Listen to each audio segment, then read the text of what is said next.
Downtown El Paso features a number of high end commodities, but not far from all the glitz and glamour lies this: rows of empty storefronts and sign after sign after sign. It's signs like these that have decorated downtown El Paso for quite some time now, but change is on the horizon as efforts from the Downtown Management District and city officials alike have allowed for small business owners to thrive once again. Joe Gudenrath, the executive director of the Downtown Management District, has seen a number of city betterment projects. He also explains that the current revitalization effort comes from a hand-in-hand partnership between the public and private sectors. Typically what happens when you have downtown revitalizations, downtowns die for a number of reasons. To revive them, it often takes significant public investment, and then that public investment is to lay a foundation where the private sector can come in.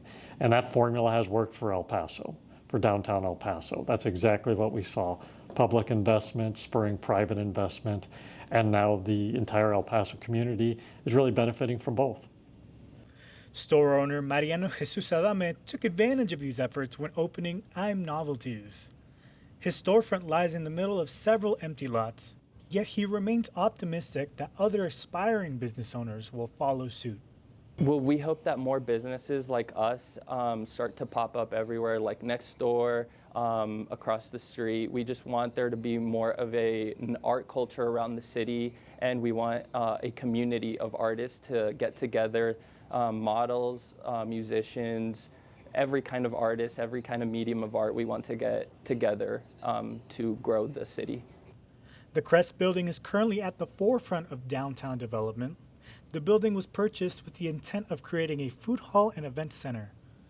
But Gudenrath notes that the project is a part of a larger, ongoing effort. There's no one project just happens. It's usually, you look over the long term and you see the step-by-step redevelopment of downtown. Really, the Crest has taken advantage of kind of that decade and a half of downtown revitalization. And now I think it's a project that's going to help support the Plaza Hotel, which was just reopened in 2020, as well as to provide more dining options and entertainment options for the community. The building was bought by the Paul Foster-led Franklin Mountain Investments, and the new Crest is set to open up in 2025. For Borderzine, this is Emmanuel Rivas Valenzuela.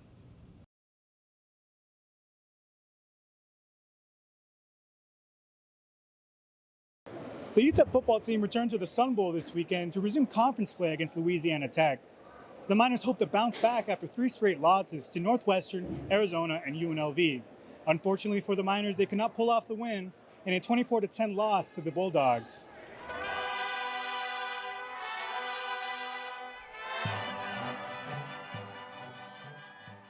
It was Noche Latina at the Sun Bowl Friday night as the Miners resumed conference play against the LA Tech Bulldogs. Fans prior to the game expressed their optimism the team would notch a much-needed win at home. I think they have a shot. I think they're going to be almost close game, close score, but I do think UTEP has this game tonight. The biggest question mark for the team going to Friday's game was the absence of senior quarterback Gavin Hardison. Head coach Dana Dimmel expected Hardison to play early in the week, but was ultimately ruled out for the game as the senior remained on the sideline wearing a protective sleeve on his arm. The final score was 24-10, cementing the Miners' 4th straight loss and loss number 5 on the year. Junior running back Deion Hankins would rush for a total of 86 yards, while sophomore running back Torrance Burgess Jr. followed closely behind with 70 yards on the ground. The entire backfield netted 232 yards while averaging 4.8 yards per carry. The backup quarterbacks combined for a measly 101 yards over the air, averaging a total quarterback rating of 62.4. Several fans were frustrated over the Miners' performance Friday night. One of those fans happened to be retired state district judge Alfredo Chavez. It is embarrassing. The product that they're putting on this field, it's not worth the people, season ticket holders that are coming out here year after year after year. And all they keep coming up is with excuses. I mean, we don't need excuses. We need a product that we can be proud of. Dimmel, I mean, the offense that he calls, supposedly he was going to call the plays this year, and that was going to be solution to everything. Nothing's changed. Following the game, Dimmel himself noted that the performance was less than ideal for his squad, yet remained optimistic going into the bye week. You know, obviously we're disappointed in our performance to this point of the season, but we got to keep fighting and keep trying to improve and find the things that are going to help us win games. And one of them is just start faster. And we've had 2 weeks in a row where special team play has been a huge significant factor early in the game. So we got to clean that up for sure. The Miners now head into a bye before they travel to FIU to take on the Panthers on the road. For the Prospector at the Sun Bowl, this is Emmanuel Rivas Valenzuela.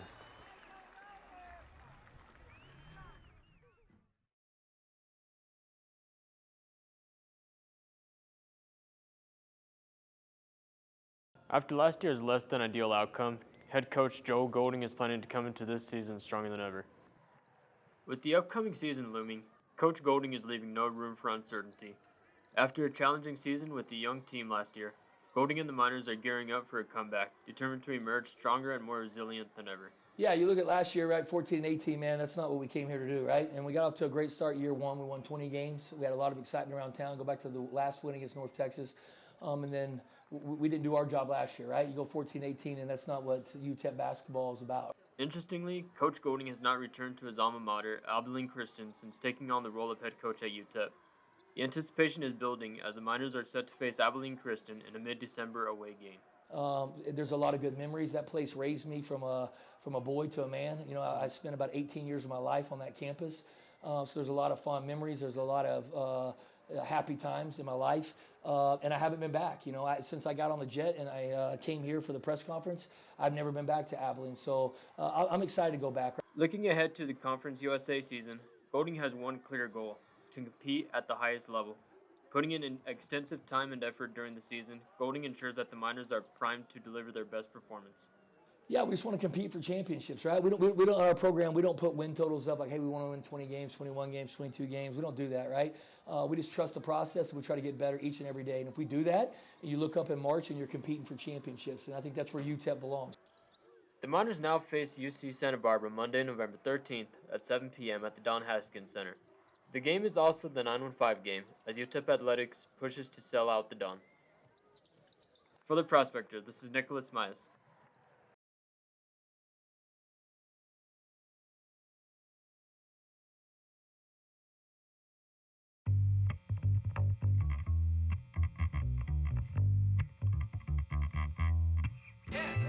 First one, what do you prefer running, cross country or track? Track. What's your favorite category that you run? 1,500 meters. What's your favorite hype song?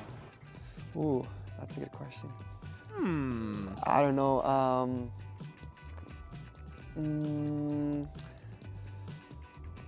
Maybe Beast from. Man, I don't know. That's it. Wow, I don't know. You got me. My favorite hype song is. Can I check my phone super quick? Go for it. Yeah. Coraje de Juventud. It's in Spanish. It's a rap song. Okay. All right. Do you have a favorite pair of running shoes? My favorite pair of running shoes are Vaporflies. Okay. Nike Vaporflies. Yeah. What's your favorite meal? Favorite meal? Maybe any fast food like boneless, sushi, pizza. I love all of those stuff. And do you have any superstitions or rituals you do before a meet? I mean, I have a ritual of warming up, 2.5 miles, a stretch, try to get my favorite songs on Spotify. I mean, that's it. Yeah. Well, thank you for talking to us. We wish you luck. Thank you.